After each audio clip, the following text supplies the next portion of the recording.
Bonjour à tous.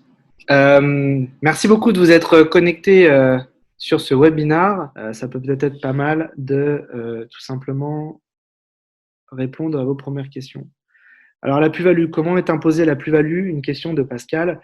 La plus-value est imposée en fonction de la durée pendant laquelle vous avez gardé le bien et le montant de la plus-value. Si le bien est gardé plus d'un an et que la plus-value est inférieure à 500 000 $, ce qui est le cas le plus fréquent, vous allez avoir une plus-value de 15%. Deuxième, il y a une autre information à savoir, c'est qu'on a aux États-Unis, je vous parlais tout à l'heure des dispositions favorables à l'investissement immobilier aux États-Unis, notamment en Floride. Vous avez également un programme qui s'appelle le 1031 Exchange. Si vous achetez un bien dans les 6 mois précédant la vente du bien où vous faites la plus-value ou dans les 6 mois après la vente, vous êtes exonéré de plus-value si vous réinvestissez au moins la même somme. Donc, vous n'avez pas de plus-value dans ce cas-là. Comment se passe la déclaration des impôts en France si on investit en Floride via une LLC? Alors, il y a un accord bilatéral qui existe entre les États-Unis et la France. Vous devez donc suivre l'accord bilatéral et vous devez remonter l'ensemble des revenus, bien sûr, sur votre déclaration française. En tant que Français, vous êtes tenu de déclarer l'ensemble de vos revenus mondiaux. La bonne nouvelle, c'est qu'il n'y a pas de double imposition. Donc après, je ne vais pas rentrer plus en détail. Évidemment, chaque cas est différent.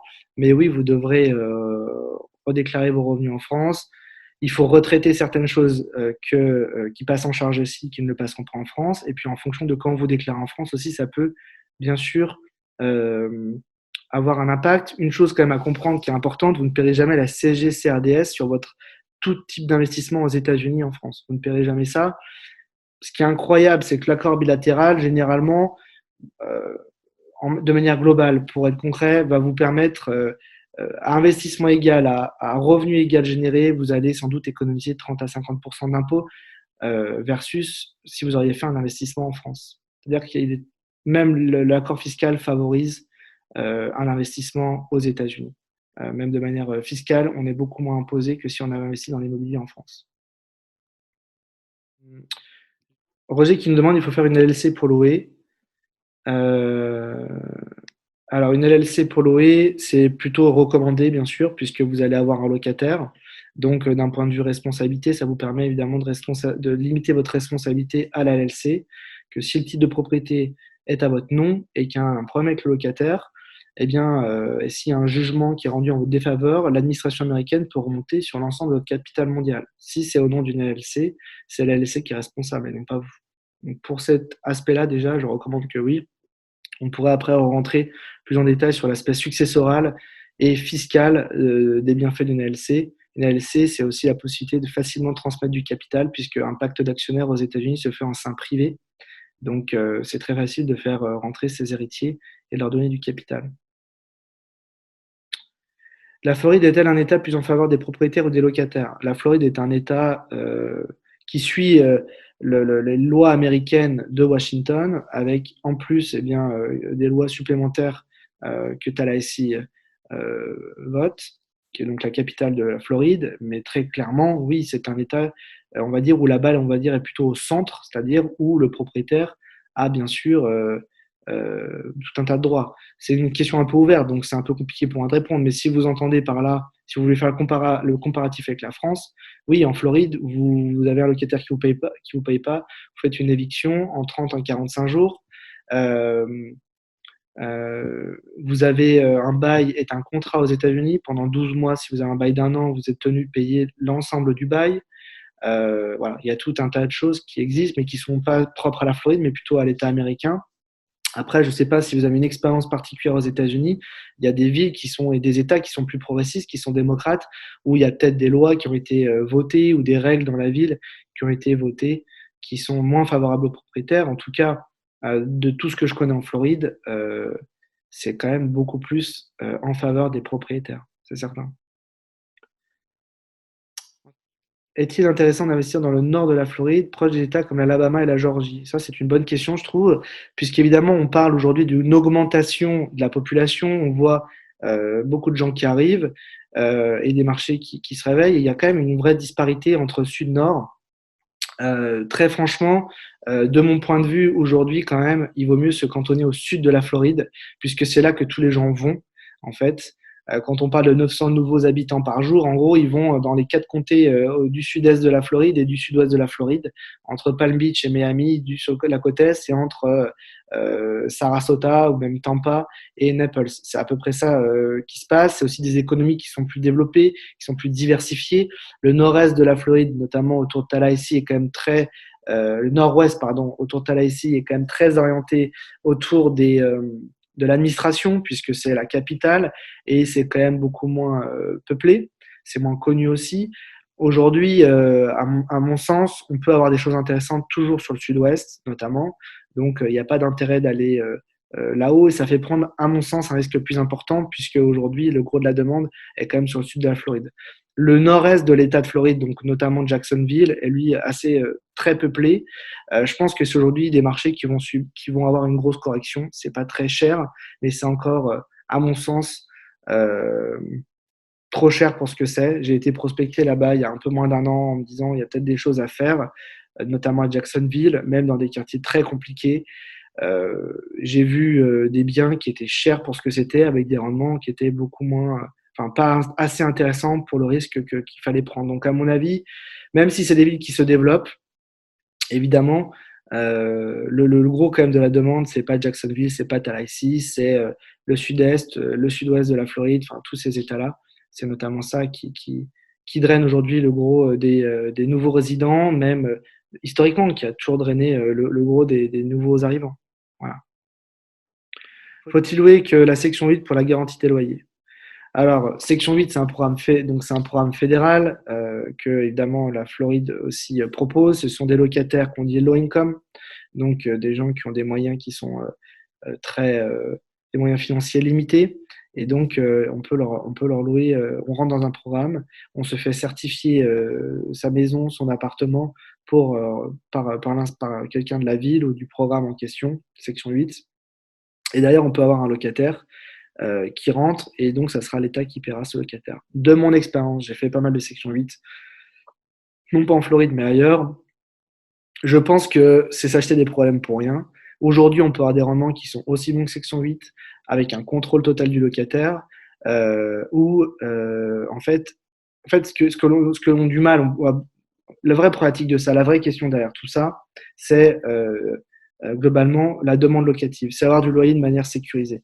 Mais en fait, il n'y a pas besoin d'un section 8 pour avoir du loyer de manière sécurisée, puisque la demande est toujours là en fait. À partir du moment où vous avez de la demande, aller vers section 8, c'est prendre le risque d'avoir un locataire de moins bonne qualité, et du coup d'avoir aussi un locataire qui potentiellement, quand il partira, aura laissé un bien dans un très mauvais état, et je l'ai vécu, et donc il va falloir faire beaucoup de travaux. Donc tout ce que vous allez gagner pendant 2 ans, 1 an, 3 ans, il y a une grosse partie qui va être évaporée dans la maintenance du bien derrière. C'est, à mon sens, aller vers quelque chose où le risque est important sans avoir aujourd'hui une récompense supplémentaire sur son investissement. Je pense qu'on peut arriver à trouver des rendements qui sont aussi bons que section 8, même si section 8 généralement paye plutôt bien les loyers, je veux dire en termes de réajuste ses loyers et paye plutôt des bons loyers, de bons montants. Maintenant, encore une fois, section 8 ne se réajuste pas toutes les 5 minutes. Et là, justement, en ces périodes-là où les loyers montent beaucoup, il y a encore, à mon avis, moins d'intérêt d'aller vers section 8, puisque vous pourrez tirer même en long terme, des loyers, vous pourrez facilement avoir des augmentations de loyer. Roger qui me demande peut-on visiter avant? Bien sûr, on peut visiter les biens avant. Alors actuellement, il y a un travel ban, donc c'est compliqué de voyager depuis l'Europe, mais si vous êtes aux États-Unis, bien sûr que vous pouvez le faire. Euh, Après, moi, je fais des visites vidéo tous les jours pour les clients pour qu'ils puissent voir les biens sur lesquels ils se positionnent sous contrat. Afin de valider la décision ou même avant qu'ils se positionnent sous contrat. Maintenant, il faut avoir en tête qu'il faut être assez réactif puisqu'on a des biens qui parfois restent seulement quelques heures en listing. Donc, pas, c'est quand même pas hyper évident. Voilà. J'ai une question également sur le transfert de propriété en Floride.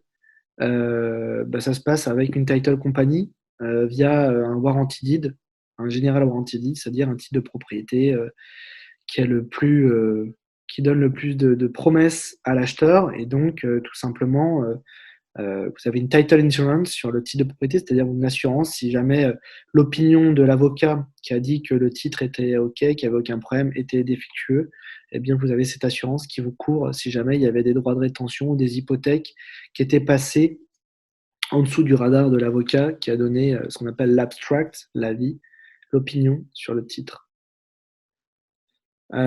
Concernant les diagnostics, pardon, il n'y a pas de diagnostic spécifique aux États-Unis ni même en Floride, type énergétique ou ce genre de choses. En revanche, vous allez pouvoir, avec l'inspection d'un inspecteur licencié, c'est pour ça que je dis que je recommande fortement de faire cette inspection, qui coûte quelques centaines de dollars, généralement 300 à 500 dollars. Vous vous assurez d'acheter quelque chose qui est dans un état dans un bon état.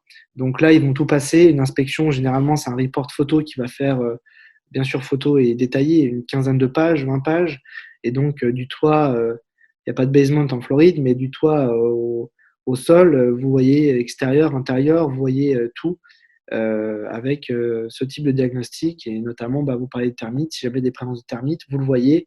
Il est même possible que l'inspecteur vous donne une cotation, vous donne une estimation de ce que ça peut coûter sur certaines maintenances ou réparations.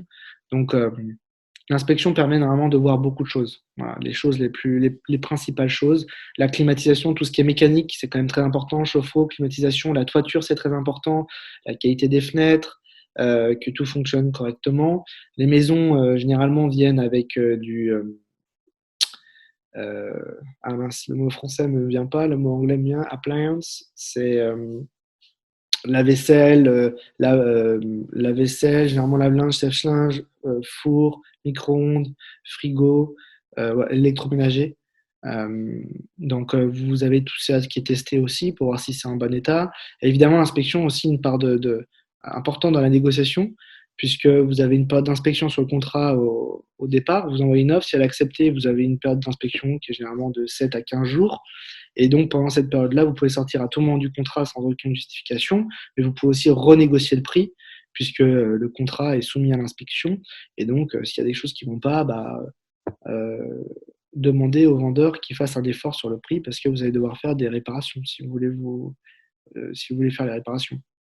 Donc, tout ça, il y a encore, cette période-là est encore une période où vous pouvez négocier les choses. Voilà, merci beaucoup de m'avoir écouté. Si vous avez bien sûr euh, des questions, n'hésitez pas par email, contact@investir.us. Pour ceux qui ont mon adresse en direct, vous pouvez me contacter aussi, mais autrement, cette adresse, c'est parfait. Je vous répondrai. Merci encore d'avoir pris le temps de m'avoir écouté. Et puis, je vous dis à bientôt. Bonne fin de journée. Bye bye. Merci à tous d'être venus.